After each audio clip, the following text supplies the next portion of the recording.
আল্লাহ পাক বলেন, আমার নবী রাতের আধারে যখন একটা বুড়া আমার দরবারে হাত উঁচু করে, একটা বুড়া মানুষ রাতের আধারে যখন আমার দরবারে হাত উঁচু করে আর যখন বলতে থাকে রব্বুনা রাব্বিন, আমার পেছনের জীবনটা বড় খারাপ করেছি, এমন কোন কাজ জীবনে করি নাই যা তোমার কাছে কিছু দাবি করতে পারি, সব রকমের নাফরমানি করেছি, আজ আমি বুড়া হয়ে গেছি, কামাই করতে পারি না, ছেলে আমাকে চোখে দেখতে পারে না, পুত্রবধূ আমাকে ঘরে জায়গা দেয় না, আমার স্ত্রী আমাকে দেখতে পারে না, রোজগার করতে পারি না, হাঁটতে পারি না, চলতে পারি না, সবার কাছে আমি তিতা হয়ে গেছি, আমি দাঁড়াতে পারি না, কোমরে ব্যথা পাই, হাঁটুতে ব্যথা পাই, চলতে পারি না, কানে শুনতে পাই না, চোখে দেখতে পারি না, আর তোমার কাছে কিছু চাইয়া নেব এমন ভালো কাজও করি নাই।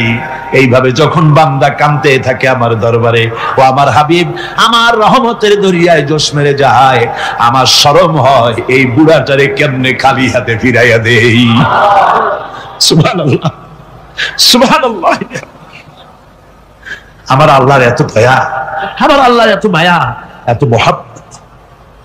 আমার আল্লাহ রাব্বুল আলামিন বলেন, ওয়াইযা সালাকা ইবাদি আন্নী ফাইন্নী করিব। আমার হাবিব, আমার বান্দা আমার ব্যাপারে প্রশ্ন করে, আমি বান্দার একদম নিকটে।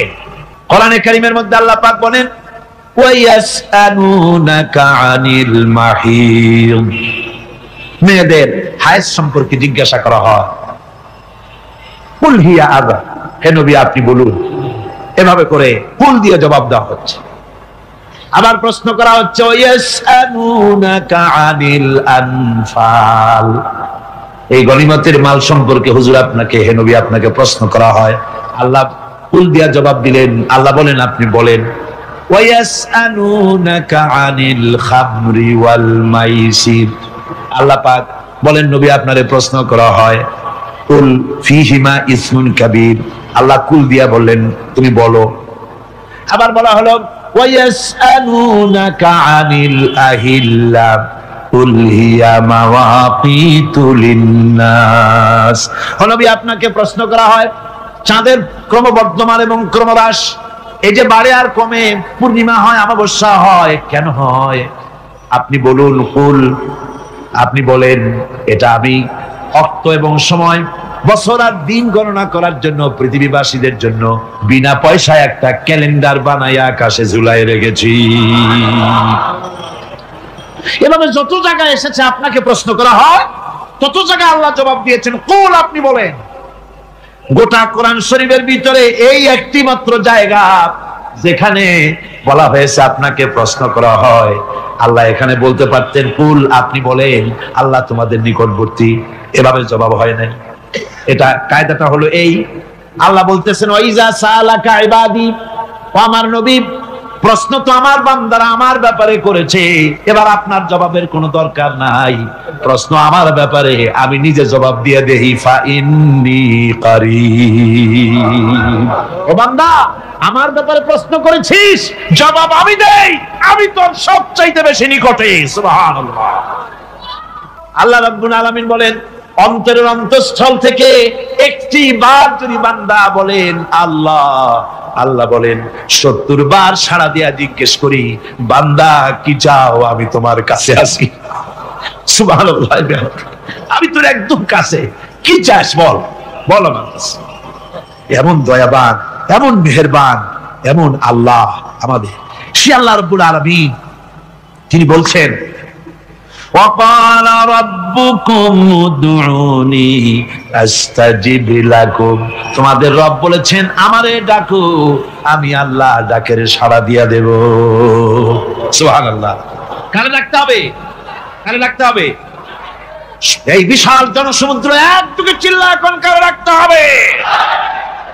কোন পীর সাহেবকে নয়, আল্লাহর কসম কোন খাজা বাবাকে নয়, ডাকতে হবে কারে? চিল্লা এখন কারে? ওয়াকালা রাব্বুকুম উদউনি, তোমার রব তোমাকে বলতেছে আমারে ডাকো, আস্তাজিব লাকুম, আমারে ডাকবে আমি সাড়া দিয়ে দেব। সুবহানাল্লাহ। আল্লাহকে ডাকেন, কি চাই আপনার বলেন, কি চাই? আল্লাহর কাছে চান, আল্লাহ দিয়ে দিবে। দেওয়ার জায়গা আল্লাহর কাছে চাইবেন, আল্লাহ দিবেন। দেওয়ার জায়গা, চাওয়ার জায়গা হলো সেজদায় পড়ে যাবেন। আমার ভাইয়েরা, জায়গাটা চিনায় দিলাম। মাজারে যাওয়া লাগবে না, কবরে যাওয়া লাগবে না। 2 রাকাত নামাজ পড়ে সেজদায় পড়ে গিয়া যত বিপদ আছে, মুসিবত আছে, সেজদার মধ্যে চোখের পানি ছেড়ে দেন আর কেন্দে কেন্দে জীবনের কথা বলেন। আল্লাহ রাব্বুল আলামিন আপনার আওয়াজ শুনবেন আর দোয়া কবুল করে নিবেন। কাঁদতে হবে আল্লাহর কাছে। কার কাছে? আল্লাহর কাছে। এবার বলো পঞ্চম উপকারের কথা। আল্লাহর প্রতি আপনি পূর্ব পশ্চিমে কতবার মুখ ঘোরালেন, এটাই কিন্তু আপনার আসল সৎ কাজ নয়। আসল সৎ কাজ হলো আল্লাহর প্রতি ঈমান আনা। এই ঈমানের ব্যাপারে 3টা দিন আমরা পার করে দিলাম, এখনো কথা শেষ হয় নাই। আল্লাহর প্রতি ঈমান আনলে পরে যে উপকারটা হবে 5ম নম্বরে, সেটা হলো কঠোর এবং কঠিন বিপদের ভিতরে বান্দার ভিতরে অবিচলতা এবং ধৈর্যের সৃষ্টি হয়ে যাবে। আলহামদুলিল্লাহ। কঠিন বিপদ মুসিবত আসলে পরে সে অবিচল থাকবে। সারা দুনিয়ার বিপদ আপদ, শত্রুতা, দুঃখ, কষ্ট, মুসিবত, জুলুম, নির্যাতন সবকিছু পাহাড়ের মতো উঁচু হয়ে তাকে ঘিরে ফেলবে, কিন্তু তাকে এক চুলও নাড়াতে পারবে না। পৃথিবী একদিকে আর সে একা একদিকে থাকবে। বিরোধিতা তো হবেই, বিপদ তো আসবেই। কবি বলতেছেন, সাথে জাকা রহা হ্যায় আসল সে ইমরোজ, সাথে জাকা রহা হ্যায় আসল সে ইমরোজ, চরাগে মুস্তফাবি সে শরারে বুলহাবিস। সে আবহমান কাল থেকে শুরু করে মুস্তাফা সাল্লাল্লাহু আলাইহি ওয়াসাল্লামের দীপশিখার সাথে আবু জাহেল, আবু লাহাবের অগ্নিস্ফুলিঙ্গের টক্কর লেগেই আছে। রাসূলুল্লাহ আল্লাহর দেওয়া এই বিধান, এই দ্বীনের বাতিটা টিম টিম করে জ্বলেছে। আর গর্কি, টর্নেডো, হাজার হাজার মাইল বেগে হেরিকেন এসেছে, গর্কি এসেছে, টর্নেডো এসেছে, টাইফুন এসেছে, কিন্তু এই আলো নিবাইতে পারে নাই। সুবহানাল্লাহ। এই আলো নিবাতে পারে নাই। এই শত্রুতা চিরকালের, নিবাতে পারবে না। কারণ হচ্ছে আল্লাহ রাব্বুল আলামিন বলেছেন, ইউরিদুনা লিইউতফিউ নূরাল্লাহি বিআফওয়াহিহিম ওয়াল্লাহু মুতিম্মু নূরিহি ওয়ালাউ কারিহাল কাফিরুন। ওরা চায় মুখের ফু দিয়ে আমার আলোকে নিভিয়ে দেবে, কিন্তু আমি আমার আলোকে পূর্ণতা দান করব।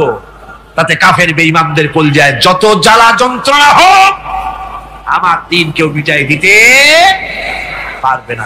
সুবহানাল্লাহ। সুতরাং বিপদে অবিচলতা আসবে, সে অটল হবে, মজবুত হবে। কোরআনে কারীম বলতেছে, ওয়া কাযালিকা জাআলনা লিকুল্লি নাবিয়্যিন আদুওয়াম মিনাল মুজরিমিন। এই পৃথিবীতে এমনি করে আমি সকল নবীদের শত্রু বানিয়েছি, সব পাপিষ্ঠ অপরাধীদেরকে। নবীদের সাথে বিরোধিতা করেছে কারা? পাপিষ্ঠরা, অপরাধীরা। আজও খুঁজে দেখেন, আজও ইসলামী আন্দোলনের বিরোধিতা যারা করে সবগুলি কি? পাপিষ্ঠ। সত্য কি না কর? ইসলামী আন্দোলনের বিরোধিতা যারা করে, হিসাব করে চোখ দিয়ে তাকায় দেখেন, খুঁজে দেখেন তাদের নামগুলি। মদখোর, সিনাকার, বদমাশ, চোর, হাইজাকার, বেনামাজি, লুটেরা, মিথ্যাবাদী, সবচাইতে সমাজের নিকৃষ্ট লোকগুলি ইসলামের বিরুদ্ধে।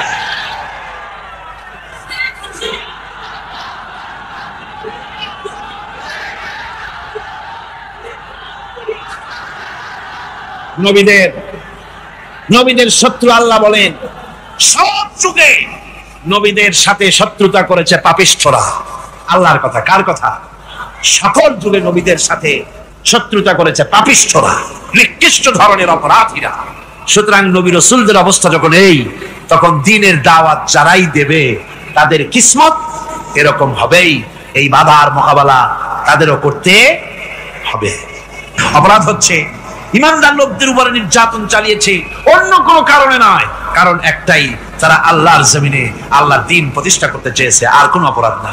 জমিন আল্লাহর, জমিন কার? এই বিশাল জনসমুদ্র গর্জে উঠুন একযোগে, বলুন জমিন কার? সাহাবায়ে কেরাম অত্যাচারিত হয়েছেন, বুখারী শরীফের হাদিসে এসেছে রাসূল করিম সাল্লাল্লাহু আলাইহি ওয়াসাল্লামের কাছে হযরতে খাব্বাব গিয়ে উপস্থিত হয়েছিলেন। হযরতে খাব্বাব বলেন, হাদিসটা এভাবে লেখা হয়েছে বুখারীতে, ওয়ান খাব্বাব বিন আরিদ রাদিয়াল্লাহু তাআলা আনহু قال شكونا الى رسول الله صلى الله عليه وسلم وهو متوسد بردة له في ظل الكعبة। রাসূলুল্লাহর কাছে গেলাম, কাবা শরীফের কাছে গিয়া দেখি নবীজি একটা চাদর গায়ে দিয়ে তিনি আরাম ফরমাচ্ছিলেন কাবা শরীফের ছায়ায়। সেখানে গিয়ে বললাম, আলা তাস্তানসিরু লানা আলা তাদউ লানা ইয়া রাসূলুল্লাহ, হে আল্লাহর রাসূল, আপনি কি আমাদের জন্য আল্লাহর কাছে দোয়া চাইবেন না? আপনি কি আল্লাহর কাছে আমাদের জন্য সাহায্য চাইবেন না? আমাদের লোকগুলিকে, মুসলমানগুলিকে মারতে মারতে তো শেষ করে ফেলে দিল। তারা আমাদের সুমাইয়াকে মারলো, আমাদের খাব্বাবকে উটের সাথে পায়ের দড়ি লাগায় টানলো, আমাদের খোবায়েবকে তারা আগুনের উপরে চিৎ করে শোয়ায় রাখলো, না খায় রাখতেছে, মারতেছে, কষ্টে তো শেষ হয়ে গেলাম। হুজুর, আপনি কি আমাদের জন্য দোয়া করবেন না? হাদিস শরীফে এসেছে, নবীজি উঠে বসলেন সোজা হয়ে। নবীজি বলেন, ও আমার সাহাবী, ও খাব্বাব, শোনো, তোমাদের আগে এই পৃথিবীতে যারা দ্বীনের দাওয়াত দিতে এসেছিলেন তাদেরকে সমকালীন রাষ্ট্রশক্তি, সমাজ শক্তি তাদেরকে ধরতো। ফায়ুখাজুর রাজুলু, তাদেরকে তারা ধরতো। ফায়ুফারু লাহু ফিল আরদ, আর তার জন্য জমিনের ভিতরে কবর বানাইতো। ওই কবর ফায়ুজালু ফিহা, ওই কবরের ভিতরে তাকে কোমর পর্যন্ত গেড়ে দিত। সুম্মা ইউতা বিল মানশার, এরপরে করাত আনতো। ফায়ুদাউ আলা রাসিহি, এরপরে ওই করাত তার মাথার উপরে রাখতো। ফায়ুজালু নিসফাইন, এরপরে করাত দিয়া চিরে জীবিত মানুষটারে দ্বিখণ্ডিত করে ফেলে দিত। মা ইয়াসুদ্দুহু যালিকা আন দীনিহি, ও আমার খাব্বাব, এত কষ্ট দেওয়ার পরেও সেই যুগের কোন মুসলমানকে, দ্বীনের দায়ীদেরকে আল্লাহর দ্বীন থেকে এক চুলো তারা সরাই দিতে পারে নাই, এক চুলো সরাতে পারে নাই।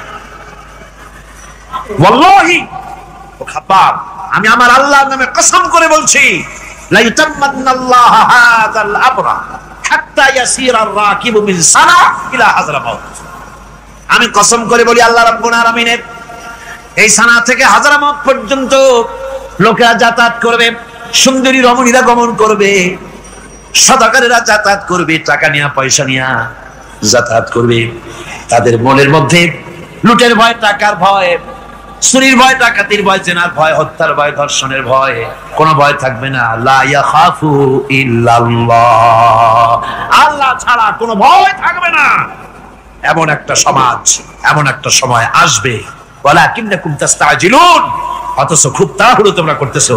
তাড়াহুড়ো করো না, সময় আসবে ইনশাআল্লাহ। আমার ভাইয়েরা, আমার বন্ধুগণ, কঠিন বিপদে অবিচলতা এবং ধৈর্যের দৃষ্টান্ত রেখে গেছেন আম্বিয়া আলাইহিমুস সালাম। সুবহানাল্লাহ।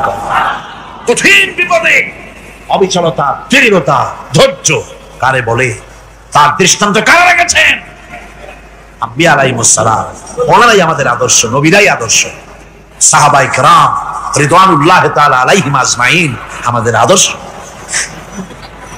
ভাইরা আমার, মুসা আলাইহিস সালামকে ফেরাউন যখন ঘিরে ফেলে দিল, কোরআনের সব কথা গল্প গুজবার ইতিহাসের জন্য লেখা হয় নাই। কোরআনের মধ্যে যা লেখা হয়েছে সব বান্দাদের উপদেশের জন্য, যাতে করে লোকেরা চিরটা কাল এর থেকে উপদেশ নিয়ে নিজেদের তৈরি করতে পারে। জোরে বলেন সুবহানাল্লাহ। মুসা আলাইহিস সালামের কথা আল্লাহ বলেন, ফেরাউন তাকে ঘিরে ফেলে দিল, পালাবার রাস্তা নাই। ফালাম্মা ترى الجمعان قال أصحاب موسى إنا لمدركون। মুসা আলাইহিস সালামের উম্মতরা বললেন, হে মুসা, পাকড়াও হয়ে গেছি, পালাবার রাস্তা নাই। তিন দিক থেকে আমাদেরকে ঘেরাও করেছে ফেরাউনের শক্তি। সামনে কি? দরিয়া, আর তিন দিকে কি? ঘেরাও আন্দোলন, পালাবার পথ নেই। আমরা ফেরাউনের অবস্থা দেখে গিয়া কি করতেছে ফেরাউন? মুসা আলাইহিস সালামকে ঘেরাও করে ফেলেছে, পালাবার উপায় নাই। একদিকে দরিয়া, তিন দিকে ফেরাউনের শক্তি। এই যে ঘেরাও টেরাও, মানে নতুন তো না, ধর্মঘট নতুন না, এ পুরানা জিনিস। এই পৃথিবীতে সর্বপ্রথম ধর্মঘট কিসের উপরে হয়েছে জানেন? এই পৃথিবীর প্রথম ধর্মঘট হয়েছে পেঁয়াজ রসুন আর ডাইলের উপরে, মুসা আলাইহিস সালামের জামানায়। হযরতে মুসা আলাইহিস সালামের কাছে উম্মতরা বললেন, পালাবার তো কোনো পথ নাই, এখন উপায়টা কি? আমাদের তো আর উপায় নাই। মুসা আলাইহিস সালাম দেখেন বিপদে পড়ে গেছেন, কিন্তু ধৈর্য হারান নাই, ভয় পান নাই। ভয় পাইছিলেন? ভয় পেয়েছেন? প্রশ্নই ওঠে না। মুসা আলাইহিস সালাম আল্লাহ পাক যাদেরকে বলেছেন উলুল আযম রাসূল, যাদের বলেছেন তার মধ্যে হযরত মুসা একজন উলুল আযম পয়গম্বর। চারটিখানি কথা না, আল্লাহ কথা বলছেন তার সাথে, কালিমুল্লাহ তিনি। সুবহানাল্লাহ। মুসা আলাইহিস সালাম শোনালেন, কাল্লা ইন্না মাইয়া রাব্বি সায়াহদিন। কখনো নয়, আমার উম্মতেরা ভয় পেও না, আমার রব অবশ্যই আমাকে পথ দেখাবে। সুবহানাল্লাহ। তিন দিক থেকে শত্রু, একদিকে দরিয়া, পালাবার কোন রাস্তা নাই, সেখানে দৃঢ়তার সাথে তিনি বলছেন অবশ্যই আমার আল্লাহ আমারে পথ দেখাবে। সুবহানাল্লাহ। নবীরা এই দৃঢ়তা দেখিয়েছেন, অবিচলতা দেখাইছেন। আল্লাহ পাক মুসা আলাইহিস সালাম যখন এই দৃঢ়তা দেখালেন, এই অবিচলতা দেখালেন, সঙ্গে সঙ্গে জিবরাইল এসে হাজির হয়ে গেলেন। আল্লাহ পাক বলেন, ফাআওহাইনা ইলা মুসা আন আদরিব বিআসাকাল বাহরা ফানফালাকা ফাকানা কুল্লু ফিরকিন কাত্তাউদিল আযীম। মুসা আলাইহিস সালামকে আমি ওহী নাযিল করলাম, তাকে বললাম হাতে যে লাঠি আছে এই লাঠি দিয়ে আঘাত করো দরিয়ার উপরে। দরিয়ার উপরে আঘাত করলেন, একটা রাস্তা হয় নাই, 12টা রাস্তা তৈরি হয়ে গেল। আর দেওয়ালগুলা পাহাড়ের মতো উঁচা হয়ে গেল। দরিয়ার ভিতরে পাহাড়ের মতো উঁচা মজবুত 12টা রাস্তা। এবার মুসা আলাইহিস সালাম তার দলবল নিয়ে চললেন। আল্লাহ রাব্বুল আলামিন বলেন, ওয়া আনজাইনা মুসা ওয়া মান মাআহু আজমাইন। মুসা এবং তার সাথী সঙ্গীদেরকে আমি পার করে দিলাম। মুসা আলাইহিস সালাম তার সাথী সঙ্গী নিয়ে যখন দরিয়ার মাঝখানে আসছে, ফেরাউন তার দলবল নিয়ে এসে গেছে। আসিয়া দেখে নদীর মধ্যে রাস্তা। বাবা, খুব তো কায়দা। ও মনে করছে ওর বাজানের তৈরি করা ডিস্ট্রিক্ট বোর্ডের রাস্তা। ওর লোকজন নিয়ে নেমে গেছে দরিয়ার ভিতরে। ও আসছে মাঝখানে, মুসা আলাইহিস সালাম চলে গেছে ওপা দরিয়া পার। মাঝখানে যখন এসে গেল, আল্লাহ রাব্বুল আলামিন পানিকে অর্ডার করলেন কুন। আল্লাহর তো বটন টেপা লাগে না, মুখ দিয়া কোনো হুকুম করা লাগে না, শুধু বলেন কুন। যে ব্যাপারে কুন বলেন ফায়াকুন, সাথে সাথে হয়ে যায়।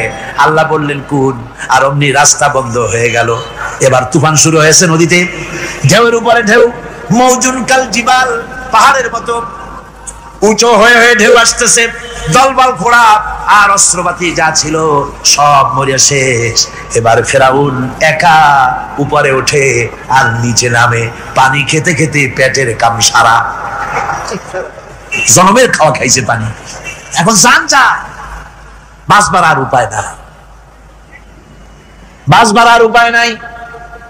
ফেরাউন তার নিজের জীবন সম্পর্কে হতাশ হয়ে গেল। এবার ফেরাউন বলতেছে, আমানতু আন্নাহু লা ইলাহা ইল্লাল্লাযী আমানাত বিহি বানু ইসরাঈল। আমি ঈমান আনলাম, আমি ঈমান আনলাম আল্লাহ ছাড়া কোনো ইলাহ নাই। ওই আল্লাহর উপর ঈমান আনলাম যে আল্লাহর উপরে ঈমান এনেছে বনি ইসরাঈলেরা। আল্লাহ যাতে ঠিক পাইছে কোন আল্লাহর উপর ঈমান আনছে। বনি ইসরাঈলের আল্লাহর উপর ঈমান আনলাম। আল্লাহ এই তো মুসলমান হয়ে গেছি, এরপরও আমার সুবাও কেন? আল্লাহ রাব্বুল আলামিন জবাবে বলেন, আল আন, এখন ওয়াকাদ আসাইতা ক্বাবলু ওয়া কুনতা মিনাল মুফসিদিন। এখন ঈমান আনার কথা বলছো, অথচ যুগের পর যুগ, বছরের পর বছর ধরে আমার মানুষের উপরে মন করা আইন চালাইছো, আমার পয়গম্বরের সাথে বেয়াদবি করেছো। আজ তোমাকে আমি ছাড়ছি না, তোমাকে আজকে ছেড়ে দেব না, আমি তোমাকে মারবো। আর সমস্ত প্রাণীগুলিকে, স্থলচর প্রাণীগুলিকে আল্লাহ পাক অর্ডার দিয়া দিলেন,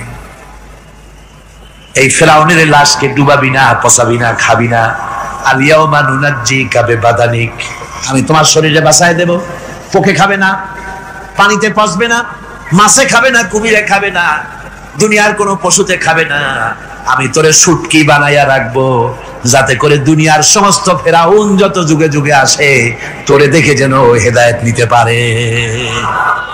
এবারে হযরত হুদ আলাইহিস সালাম সম্পর্কে আল্লাহ রাব্বুল আলামিন বলেন, হযরত হুদকে যখন ষড়যন্ত্র হলো কাফির বেঈমানেরা তাকে মেরে ফেলার জন্য যখন সরকারি ষড়যন্ত্রে লিপ্ত হয়ে গেল, হযরত হুদ সমাজের এই চ্যালেঞ্জের মোকাবেলা করলেন।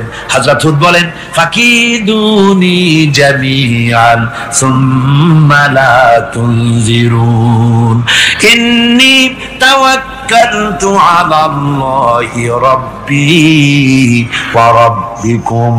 আমি তোমরা তোমাদের ষড়যন্ত্র আমার বিরুদ্ধে যত পারো আমার বিরুদ্ধে ষড়যন্ত্র চালাও, এতটুকু আমার অবকাশ দিও না। আমি এমন আল্লাহর উপরে ভরসা করেছি যার হাতের ভিতরে তোমাদেরও জান আর আমারও জান। যা পারো তাই করো। সরকার সমস্ত শক্তি একত্রিত হয়ে আমার মোকাবেলা করো। একদিকে হুদ আলাইহিস সালাম, আর একদিকে গোটা জাতি। হযরত হুদ ভয় পায় নাই। সুবহানাল্লাহ কোন। ঈমান বিল্লাহ মানুষের কলিজাকে এভাবে শক্ত করে দেয়। কোন আলহামদুলিল্লাহ। এবারে এই বিপদের, কঠিন বিপদের মোকাবেলা করে আমার রাসূল যে প্রমাণ দিয়া গেলেন, আমার রাসূল যে কঠিন বিপদের মোকাবেলা করলেন, ভাইরা আমার, হিজরতের রাতে সওর পাহাড়ের ভিতরে যখন তিনি আশ্রয় নিলেন, হযরতে আবু বকরের সাথে ছিলেন। হযরতে আবু বকর রাদিয়াল্লাহু তাআলা আনহু বলেন, হুজুর আপনি দাঁড়ান, এটা তো পাহাড়িয়া গুহা, গুহার ভিতরে সাপ থাকতে পারে, বিচ্ছু থাকতে পারে, আমি আগে ঢুকি, বিপদ যদি হয় আমার উপর থেকে হয়ে যাক। গুহার ভিতরে নেমে গুহা সাফ করলেন। এরপরে হুজুরকে ডাকলেন, হুজুর তাশরীফ নিলেন গুহার ভিতরে। এরপরে হুজুর বললেন, আবু বকর পাহাড়ে হেঁটে হেঁটে 2-3টা পাহাড় পাড়ি দিয়া যাওয়া লাগে সোর পাহাড়ে। মদিনার সোজা রাস্তা হুজুর ধরেন নাই, মেসফালার পথ দিয়া জাবালে খেতোয়ার উপর দিয়া 3টা পাহাড় পাড়ি দিয়া তারপরে হুজুর এখানে সোর পাহাড়ে গুহার ভিতরে হুজুর তাশরীফ নিলেন। বললেন, আবু বকর তুমি বসো, তোমার উরুর উপরে মাথা রেখে আমি একটু আরাম করি। হযরতে আবু বকর বসলেন, হুজুর তার উরুর উপরে মাথা রেখে ঘুমায় গেলেন। আর এরপরে কাফির বেঈমানেরা তালাশ করতে করতে কাফেররা এসে গেল পায়ের চিহ্ন দেখে দেখে গর্তের কাছে। হযরত আবু বকর ভয়তে কেঁদে ফেললেন, আরে আর তো উপায় নাই, এবার তো ধরা পড়ে গেছি, এবার নবীজিকে মেরে ফেলে দেবে। নবীর মহব্বতে, নিজের মহব্বতে নয়, নবীর মহব্বতে কাঁদতেছিলেন। হুজুর বলেন, হুজুরের ঘুম ভেঙে গেল। বলো, আবু বকর কাঁদো কেন? ছেলের কথা, মেয়ের কথা, বিবির কথা, বাড়ির কথা মনে পড়লো নাকি? হযরত আবু বকর বলেন, ইয়া রাসূলুল্লাহ, আল্লাহর কসম করে বলি, যেদিন ঈমান এনেছি এই কলিজার ভিতরে মা বাপ, স্ত্রী, পুত্র, পরিজন, এমনকি আমার নিজের জীবনের চাইতে আপনারে বেশি ভালোবাসি। কাঁদো কেন? কাঁদো কেন? হযরত আবু বকর বলেন, হুজুর ধরা পড়ে গেছি, কাফেররা এসে গেছে, গর্তের কাছে তাকালি আমাদের দেখতে পাবে, আমরা তো মাইনরিটি, ওরা তো মেজরিটি, আমরা তো ধরি মারি ফেলাই দেবে, আপনাকে মেরে ফেলে দেবে, এই জন্য কাঁদি। আল্লাহ রাব্বুল আলামিন, হুজুর তখন কি দৃঢ়তা, কি অবিচলতা, কি ধৈর্যের পাহাড় সম মনোবৃত্তি তখন দেখালেন। আল্লাহ কোরআন শরীফে চিরকাল যাতে মানুষেরা হেদায়েত নিতে পারে সেজন্য হুজুরের কথা উঠায় দিলেন কোরআনে। আল্লাহ পাক বলেন, ইযহুমা ফিল গার ইয ইয়াকুলু লিসাহিবিহি লা তাহজান ইন্নাল্লাহা মা'ানা। ও বন্ধু, ভয় পেও না, আল্লাহ আমাদের সাথে আছেন। সুবহানাল্লাহ। আল্লাহ আমাদের সাথে আছেন, আমরা মাইনরিটি নই, আমরা মেজরিটি। আল্লাহ আছে আমার সাথে, ভয় পাওয়ার কোনো কারণ নেই। আল্লাহ পাক বলেন, ফাআনসালাল্লাহু সাকিনাতাহু আলাইহি ওয়া আইয়াদাহু বিজুনুদিন লাম তারাওহা। আমি এদের অন্তরের ভিতরে আমি শান্তি নাজিল করে দিলাম, প্রশান্তি দিয়া দিলাম, আর আমি সাহায্য করলাম, আর এমন সব সৈন্য পাঠায় দিলাম যে সৈন্যগুলি তোমরা দেখতে পাও নাই। সুবহানাল্লাহ ওয়া বিহামদিহি। ভাইরা আমার, রাসূল করিম সাল্লাল্লাহু আলাইহি সাল্লাম এই বিপদের মাঝে, চরম বিপদের মাঝে অবিচলতা, দৃঢ়তা, কঠিন আত্মনির্ভরতা দেখিয়েছেন। এগুলি হলো ইমানের ৫ম নম্বরের উপকারিতা। আল্লাহর প্রতি ইমান আনলে এভাবে পাহাড় সম ইমান মজবুত হয়ে যায়। আল্লাহর প্রতি ইমান আনলে এভাবে পাহাড়ের মতো শক্ত হয়ে যায় কলিজা। কোন আলহামদুলিল্লাহ। আমার বন্ধুগণ, এবার আমি বলবো সর্বশেষ উপকারের কথাটা বলি, মোনাজাত ছেড়ে দেব। কয়টার কথা বলছিলাম? উপকার ৬টা উপকারের কথা বলেছি। অনেকগুলি বৈশিষ্ট্য, অনেকগুলি উপকারের মধ্যে আল্লাহর প্রতি ইমানের ৬টা উপকারের কথা ৫টা বলা হয়ে গেছে। এবার ৬ষ্ঠ নম্বর এবং শেষ নম্বর, এটা হচ্ছে আল্লাহর প্রতি ইমান আনলে পরে তার দ্বারা সবচাইতে বেশি ফায়দা পায় সমাজ এবং রাষ্ট্র। কোন আলহামদুলিল্লাহ, কোন আলহামদুলিল্লাহ। আল্লাহর প্রতি ইমানের দ্বারা নৈতিক সংশোধন হয় এবং রাষ্ট্র আর সমাজ সবচাইতে বেশি উপকৃত হয়। কারণ হলো ইমানদার ব্যক্তি আল্লাহর প্রতি যে ইমান এনেছে তার মনের মধ্যে ধারণা এটা হয়, আমার কোনো কাজ তো গোপন থাকে না। ইন্নাল্লাহা লা ইয়াখফা আলাইহি শাইউন ফিল আরদি ওয়ালা ফিস সামা। আল্লাহর কাছে গোপন বলতে কিছু নাই, আকাশেও নাই, জমিনেও নাই, কোনো কিছু গোপন নাই। সুতরাং আমি যা করি সব আল্লাহ দেখেন এবং শোনেন। এমনকি মানুষ যে কল্পনা করে সে কল্পনাও আল্লাহ টের পায় না, নাকি টের পায় কিনা? وَإِن تُبْدُوا مِنْ أَنفُسِكُمْ أَوْ تُخْفُوهُ يُحَاسِبْكُم بِهِ اللَّهُ। মনের ভিতরে যে কল্পনা করো, আল্লাহ পাক বলেন এই কল্পনারও হিসাব আমি রব্বুল আলামিন তোমার কাছ থেকে নেব। ফায়ুআযযিবু মান ইয়াশাউ, যারে খুশি শাস্তি দেব আর যারে খুশি আমি maaf করে দেব। জোরে বলেন সুবহানাল্লাহ। ফায়াগফিরু লিমান ইয়াশা ওয়া ইউআযযিবু মান ইয়াশা, যারে খুশি maaf করব, যারে খুশি শাস্তি দেব, কল্পনারও হিসাব নেব। এই কথা মুমিনের যদি জানা থাকে তাহলে আর তার কোনো চিন্তা থাকে না, তার নৈতিক চরিত্র ভালো হয়ে যায়। কোন সুবহানাল্লাহ। আমার বন্ধুগণ, ইমানদার লোক আল্লাহর প্রতি ইমান আসলে পরে সমাজ উপকৃত হয়, রাষ্ট্র উপকৃত হয়ে যায়। যেহেতু বান্দা জানে আমি দায়িত্বহীন কোনো কথা বলতে পারবো না, দায়িত্বহীন কোনো কাজ করতে পারবো না। আল্লাহ পাক বলেছেন মা ইয়ালফিযু মিন কাউলিন ইল্লা লাদাইহি রাকীবুন আতীদ। বান্দা এমন কোনো কথা বলে না যে কথা আমার ফেরেশতারা রেকর্ড করে না রাখে। কাজী মুমিন ব্যক্তি আল্লাহর ভয়তে দায়িত্বহীন কথা বলবে না। নির্বাচন আসতে পরে রাস্তা সোনা দিয়ে বান্দায় দেব, এই করব সেই করব, না খাইয়া কেউ মরবেন না। মান বিল্লাহ যদি না থাকে, আল্লাহর ভয় যদি না থাকে, তাহলে দায়িত্বহীন কথা বলে। আর আল্লাহর ভয় যদি থাকে তাহলে নৈতিকতার সংশোধন হয়ে যায়, দায়িত্বপূর্ণ কথা বলে, মানুষকে ফাঁকি দেয় না। আমার বন্ধুগণ, আল্লাহ রাব্বুল আলামিন তার বান্দা যারা আল্লাহকে ভয় করে, সেই ভয় করা বান্দাগুলির মনের মধ্যে এই চিন্তা এসে যায়, আমি যেখানে থাকি না কেন আল্লাহ আমাকে দেখতেছেন, শুনতেছেন। রাতে হোক দিনে হোক যেখানে আছি আল্লাহ আমারে দেখতেছেন। আল্লাহ পাক বলতেছেন ওয়া হুয়া মাআহুম ইজ ইউবাইতুনা মা লা ইয়ারদা মিনাল কওলি ওয়া কানা আল্লাহু বিমা ইয়ামালুনা মুহীতা। আল্লাহ পাক বলেন আমি তো আমার বান্দার নিকটে তখনও থাকি যখন সে গোপনে গোপনে রাতের বেলায় আমার মর্জির খেলাফ পরামর্শ করে, আমার মর্জির খেলাফ।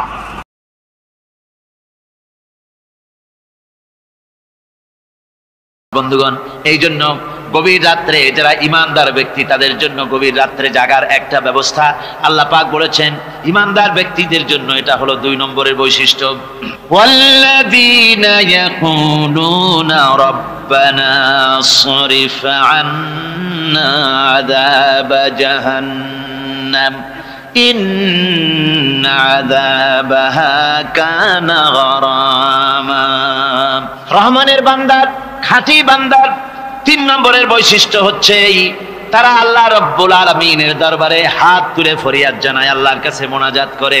আল্লাহ রব্বুল আলামিনকে বলে, আয় আল্লাহ, হে আমার প্রভু, আয় আমার রব, জাহান্নামের আগুন থেকে দয়া করে আমারে বাঁচাও। জোরে বলেন আমিন, জোরে বলেন আমিন। জাহান্নামের বর্ণনা আমরা এই মাহফিলে করেছি, করি নাই? মনে আছে? দারুণ কঠিন জায়গা, অত্যন্ত কঠিন জায়গা, মারাত্মক জায়গা জাহান্নাম। ওই জাহান্নামের জন্য আল্লাহর কাছে কাঁদতে হবে, মাপ চাইতে হবে জাহান্নাম থেকে। মুমিন ব্যক্তির 3 নম্বরের বৈশিষ্ট্যই তাই, সে বলবে রব্বানা সরিফ আন্না আযাবা জাহান্নাম ইন্না আযাবাহা কানা গরামা। আয় আল্লাহ, তোমার জাহান্নামের শাস্তি থেকে তোমার কাছে মাপ চাই। আল্লাহ পাক বলেন এই জাহান্নামের শাস্তি বড়ই প্রাণান্তকার হবে। ইন্নাহা সাআত মুস্তাকাররান ওয়া মুকামা। জাহান্নাম হচ্ছে অবস্থানের জন্য অত্যন্ত নিকৃষ্ট, খুবই খারাপ জায়গা এই জাহান্নাম। কিন্তু মুসলমানদের অবস্থাটা ভিন্ন। মুসলমানেরা নেক আমল করে, ইবাদত বন্দি করে, তা সত্ত্বেও তার কলিজা কাঁপতে থাকে। সুবহানাল্লাহ, তার কলিজা কাঁপতে থাকে যে আমি যে ইবাদত করছি এই ইবাদত আল্লাহর দরবারে মঞ্জুর হচ্ছে কিনা। এই জন্য তার মন কাঁদতে থাকে। সে আমলের উপর নির্ভর করে থাকে না, সে আল্লাহর দয়ার উপরে নির্ভর করে। কিসের উপরে নির্ভর করে? আল্লাহর দয়া, আল্লাহর রহমতের উপরে নির্ভর করে। আর সে আল্লাহর কাছে কাঁদতে থাকে, রব্বুল আলামিন তুমি দয়া করে মেহেরবানি করে আমার হিসাব নিও না, আমার এই হিসাব করে যদি বেহেশতে দাও তাহলে তো বেহেশতে যাইতে পারবো। কিয়ামতের দিন আল্লাহ রব্বুল আলামিন কোন মানুষকে যদি হিসাবের জন্য ধরে ফেলেন তাহলে ওই বান্দার আর জাহান্নাম ছাড়া কোনো পথ নাই। এই জন্য আল্লাহ শিখায় দিয়েছেন, বান্দা দোয়া কর, ওয়া আদখিলনাল জান্নাতা বিগাইরি হিসাব। আয় আল্লাহ, বিনা হিসাবে তোমার জান্নাত আমাকে দান করো। আবার হুজুর দোয়া করেছেন, আল্লাহুম্মা হাসিবনি হিসাবান ইয়াসীরা। আয় আল্লাহ, তুমি আমার সহজ হিসাব নাও। পড়েন, আল্লাহুম্মা হাসিবনি হিসাবান ইয়াসীরা। হিসাবে ইয়াসীর, সহজ হিসাব। আয় আল্লাহ, তুমি আমার সহজ হিসাব নাও। এই হাদিসের ব্যাখ্যায় এসেছে সহজ হিসাব কি? ব্যাখ্যায় এসেছে সহজ হিসাবটা হচ্ছে আল্লাহ রাব্বুল আলামিন কিয়ামতের ময়দানে তার কোন বান্দাকে যদি রহমত করতে চান, কোন বান্দার প্রতি যদি দয়া করতে চান, কাউকে যদি ক্ষমা করতে চান, তাহলে আল্লাহ রাব্বুল আলামিন তাকে একটা পর্দার আড়ালে ডেকে নেবেন। একটি পর্দার আড়ালে রেখে নিয়ে আল্লাহ পাক জিজ্ঞেস করবেন, বান্দা তুই কি এই গুনাহগুলি করেছিলি নাকি? এই সব গুনাহ করেছিস নাকি? আল্লাহ জিজ্ঞেস করবেন বান্দাকে, অবস্থাটা কেমন হবে চিন্তা করেন। বান্দা এইগুলি করেছিস নাকি? বান্দা ভয়তে থরথর করে কাঁপতে থাকবে, কলিজা ভয়তে কাঁপতে থাকবে, অস্থির হয়ে যাবে।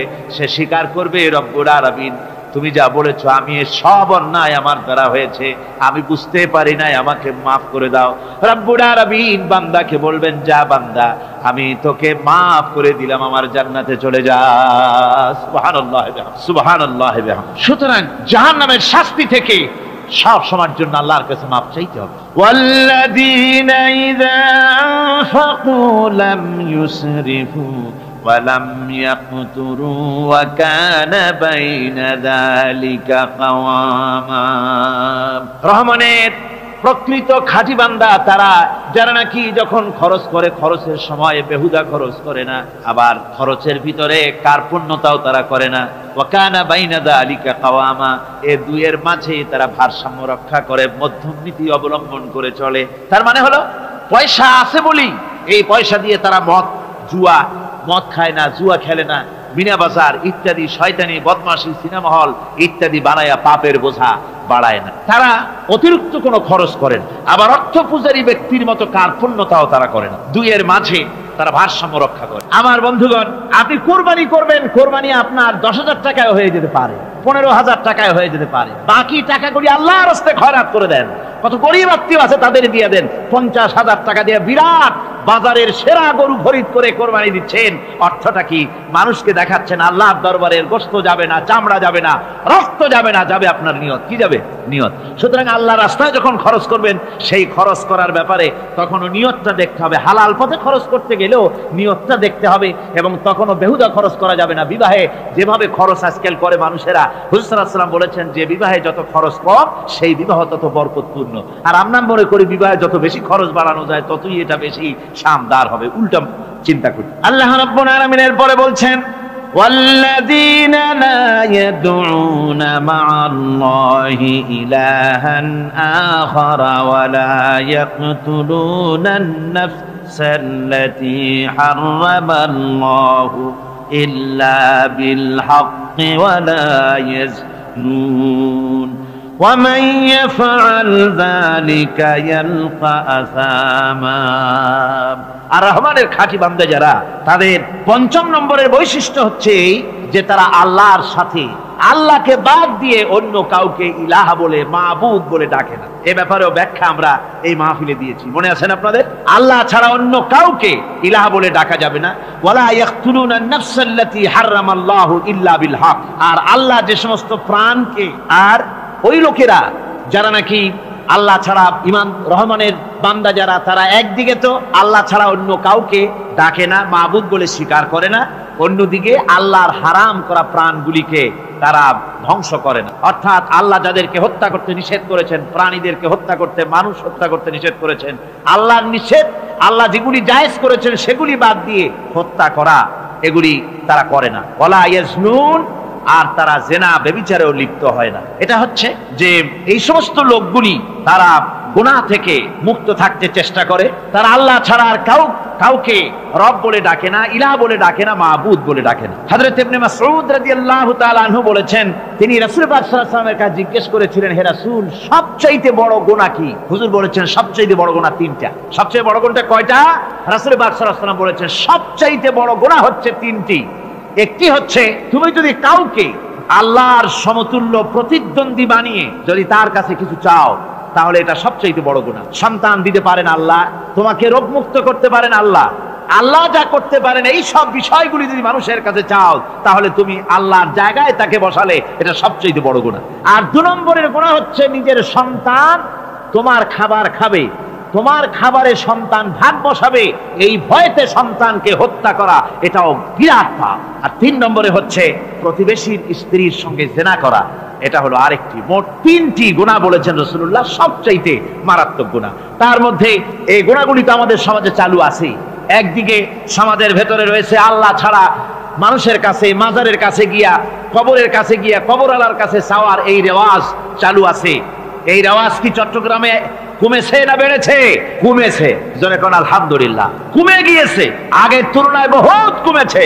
যারা এই মাজারকে নিয়ে ব্যবসা করে, তারা অনেকে বলেছেন যে আমাদের ইনকাম আগে যা ছিল তার থেকে 4 আনায় নেমে গিয়েছে, 12 আনাই শেষ। আল্লাহ রাব্বুল আলামিন বলেন, وَمَن يَقْتُلْ مُؤْمِنًا مُتَعَمِّدًا فَجَزَاؤُهُ جَهَنَّمُ خَالِدِينَ فِيهَا أَبَدًا। আল্লাহ রাব্বুল আলামিন বলেন, মুমিন বান্দা কি কেউ যদি ইচ্ছে করে কাউকে হত্যা করে, তাহলে তার জায়গা হবে জাহান্নাম, তার আর কোনো শাস্তি নাই, একমাত্র জাহান্নামই হবে তার শাস্তি, চিরকাল জাহান্নামের ভিতরে থাকতে হবে। জোরে বলেন নাউজুবিল্লাহ। আজকে কলেজের মধ্যে, ইউনিভার্সিটিতে অনবরত আমরা হত্যাকাণ্ডের খবর শুনতে পাচ্ছি, সমানে হত্যা হচ্ছে। এই যে সন্ত্রাস এবং হত্যা যা হচ্ছে কলেজ ইউনিভার্সিটিতে, আপনারা আমাকে বলেন অনুরূপ হারে মাদ্রাসায় এই ধরনের সন্ত্রাস হচ্ছে? এত আস্তে জবাব দিলেন তাহলে বোধহয় হচ্ছে দেশে। তার কারণ হচ্ছে কলেজ ইউনিভার্সিটিতে কোরআন পড়ানো হয় না, হাদিস পড়ানো হয় না, তাই তারা হত্যা করলে কি পাপ হয় তাও জানে না। হত্যা পাপ, হত্যার পাপ তো দূরের কথা, মানুষ কোরআন শুনতে আসে, কোরআন শুনতে আসাটাও তাদের বরদাস্ত হয় না। তার কারণ হচ্ছে মাদ্রাসাগুলিতে কোরআনে কারীম পড়ানো হয়, রাসূলুল্লাহর হাদিস পড়ানো হয়, সেখানে জানানো হয়, এই কথাগুলি পড়ানো হয়, যদি কেউ কাউকে হত্যা করে জাহান্নাম ছাড়া কোনো জায়গা থাকবে না, চিরকাল জাহান্নামে থাকতে হবে, এই ভয়তে ওরা হত্যার ভিতরে যায় না।